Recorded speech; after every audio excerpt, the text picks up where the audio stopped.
Hi hello నమస్తే మా రాజమండ్రి రుచులకు స్వాగతం. నేను మీ ఆశ.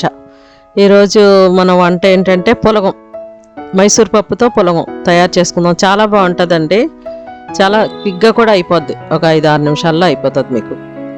దీనికి కావాల్సిన పదార్థాలు చూసుకుందాం. మైసూర్ పప్పు 1 కప్పు, మైసూర్ పప్పు అండి, ఇది ఎర్రగా ఉంటుంది కదా కప్పు.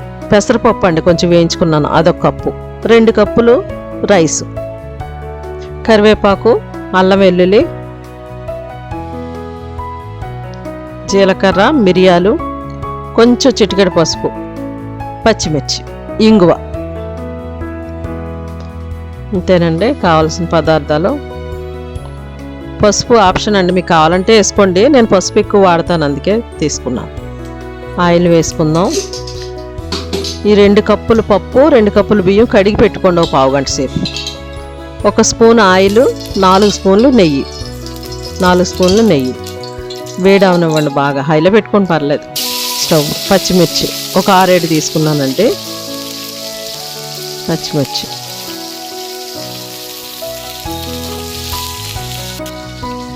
జీలకర్ర 1 స్పూను, ఒక 1/2 కేజీ పులగానికి అన్నమాట ఇది. 1 స్పూన్ జీలకర్ర, 1 స్పూను మిరియాలు పౌడర్ చేసి పెట్టుకోండి. మిరియాలు అంటే ఏరుకోవాలి కదా, పౌడరు చూసారా, మెత్తగా పౌడర్ చేశాను. 1 స్పూను, వెంటనే వేగిపోతుంది. అల్లం వెల్లుల్లి 1 స్పూను వేసేయండి, 1 స్పూను. అది కూడా కొంచెం పచ్చి వాసన పోయేదాకా వేగనివ్వండి. ఇది బాగా వేగాలండి, మంచి బ్రౌన్ కలర్ వచ్చేదాకా వేగాలి. దీంట్లో టమాటా ఏమి వేయక్కర్లేదు, ఓన్లీ పులగం అనమాట, పిల్లలు ఇష్టంగా తింటారు. కొంచెం ఇంగువ, మంచి వాసన వస్తుంది తాలింపులో ఇంగు వేసుకుంటే. కరివేపాకు. ఇది మా రాజమండ్రి కల్చర్ అండి, పెసరపప్పుతో చేసుకుంటాం. నేను 2 కలిపి చేశాను, మైసూర్ పప్పు పెసరపప్పు కూడా.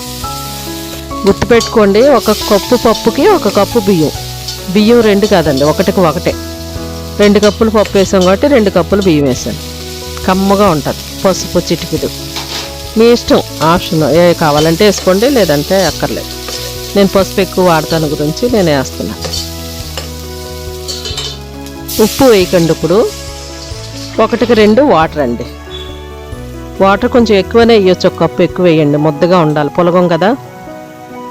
నీళ్ళు మరుగుతున్నప్పుడే నానబెట్టి పెట్టుకున్నాం కదా పప్పు బియ్యంను, వేసేద్దాం. ఉప్పు వేయలేదండి, ముందు ఉప్పు వేయకూడదు, ఉడకాలి కదా పప్పు, ఉడకాలి కదా, ముందు ఉప్పు వేయకండి. కుక్కర్లో కాదు కాబట్టి లాస్ట్లో ఉప్పు వేసుకుందాం. కొంచెం దగ్గర పడింది. ఇప్పుడు ఈ టైంలో ఉప్పు వేసుకుందాం, 1 స్పూన్ పడుతుంది, తగినంత ఉప్పు వేసుకుందాం. కొంచెం తరిగి పెట్టుకున్న కొత్తిమీర కూడా వేసుకుందాం. వేసుకుని ఒక 2 నిమిషాలు స్టవ్ మీద ఉంచి ఆఫ్ చేసేసుకోవచ్చు, అయిపోయినట్టే. ఇంకా కొంచెం వాటరీగా ఉన్నప్పుడే ఉప్పు వేయండి. ఒక 2 నిమిషాలు సిమ్లో ఉంచి ఆఫ్ చేసేయండి. ప్లేట్లోకి తీసుకుంటే చాలా టేస్టీగా ఉంటుంది, చాలా స్పీడ్గా అవుతుంది వంట. పచ్చడి కూడా అక్కర్లేదు, చాలా టేస్టీగా ఉంటుంది. ట్రై చేయండి, మీ కమెంట్స్లో నాకు చెప్పండి. అయిపోయింది చూసారా, కొంచెం లూజ్గానే ఉండనివ్వండి, డ్రై అయిపోక్కర్లేదు, చల్లారి డ్రై అవుతుంది పప్పు కదా. కొంచెం లూజ్గా ఉన్నప్పుడే స్టవ్ ఆపేసుకోండి. కప్లోకి తీసుకుందాం. దీంట్లో ఏం అక్కర్లేదు, ప్లెయిన్గానే తినేయచ్చు, మంచి ఘాటుగా ఉంటుంది, మిరియాలు కదా, బాగుంటుంది. Thank you.